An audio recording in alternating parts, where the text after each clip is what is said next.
London's mad with excitement now. People rushing to join up. When the Conscription Act was passed in 1916, uniquely in England, it gave conscientious objectors the legal right to refuse to fight.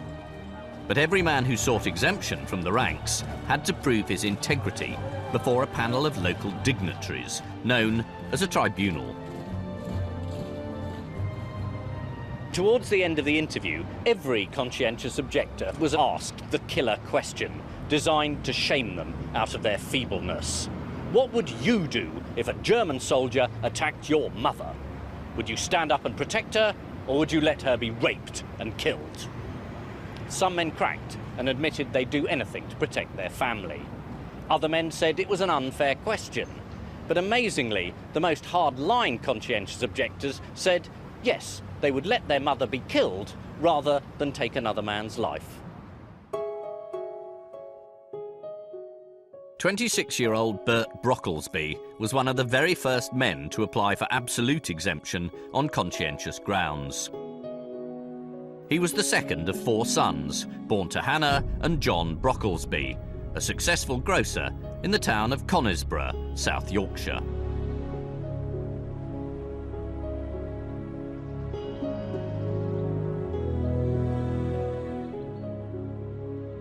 During the course of the war, 174 Conisbrough men lost their lives in the trenches of the Western Front. And Bert, in his determination not to fight, would come close to losing his. When war was declared in 1914, the men of Conisbrough enthusiastically answered the national call to arms. Bert's older brother, George, tried to join up, but was disappointed to be turned down on medical grounds. He became the local recruiting officer and in due course signed up brothers Phil and Harold. But Bert, who was eligible to fight, refused to volunteer. He said, "God did not put me on earth to go destroying his own children." Religion was fundamental to Bert Brocklesby. Although a teacher by profession, he spent much of his time at the Conisbrough Methodist Chapel, where he was organist and choirmaster.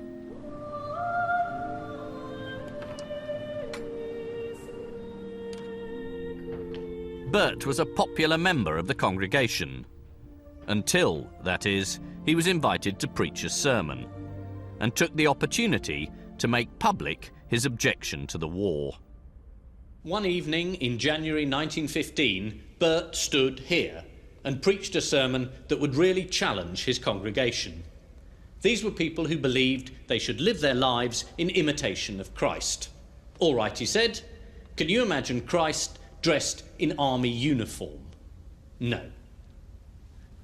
Can you imagine Christ armed with a machine gun? Probably not. Can you imagine Christ bayoneting a German soldier?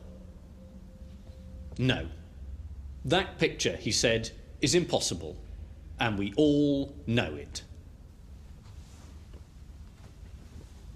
Bert's audience were simply stunned by his sermon. One member of the congregation dared to say what many of them were probably thinking. Bert's only preached it because he's too frightened to go himself. Bert was not invited to preach in Conisbrough again. Perhaps you wonder what I am. I will explain to you. My conscience is the only thing that helps to pull me through. The growing hostility towards the COs was captured in a popular song, The Conscientious Objectors' Lament. I don't object to fighting hands, but should hate them fighting me. Send out the army and the navy,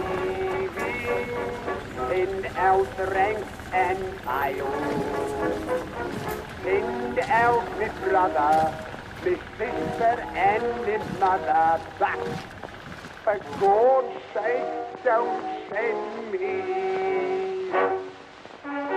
As the national mood hardened, Bert's family received a white feather in the post, the traditional symbol of cowardice. But despite the stigma, they stood by him. For Burt, absolutism was not just a question of religious conviction. It was also a matter of individual liberty. Burt believed in the inalienable right of every Englishman to follow his conscience and not be bullied by government. An admirable sentiment, but one totally incompatible with military thinking. In May 1916, Burt was ordered to work as a labourer in the Army's non-combatant corps, known derisively by fighting men as the No Courage Corps. But even this work was too militaristic for Burt. He refused to join up and was immediately arrested.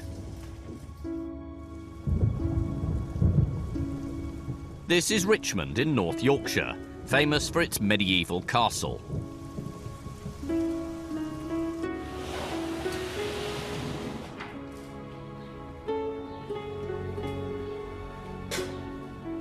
In 1916, the castle was used as a military prison, holding a group of 16 of the most determined conscientious objectors. Among them, Burt Brocklesby. We know exactly which cell Burt Brocklesby was held in because while he was here, he graffitied the walls. Very upmarket graffiti, obviously. And he drew two pictures, which incredibly are still here. They're very, very fragile, but you can still see them very clearly. One is of Annie Wainwright, his girlfriend. And we know it's him because he's written J.H. Brocklesby, fake it, i.e. Latin, he did it, 22nd, 5, 1916. The other picture, which shows the other thing that was on his mind, is even more extraordinary. And it's a picture here of Christ stumbling on the way to Golgotha, and Burt's drawn Christ oppressed by the weight of the cross, by the weight of his suffering. And I think that's how Burt must have been feeling about his own incarceration here.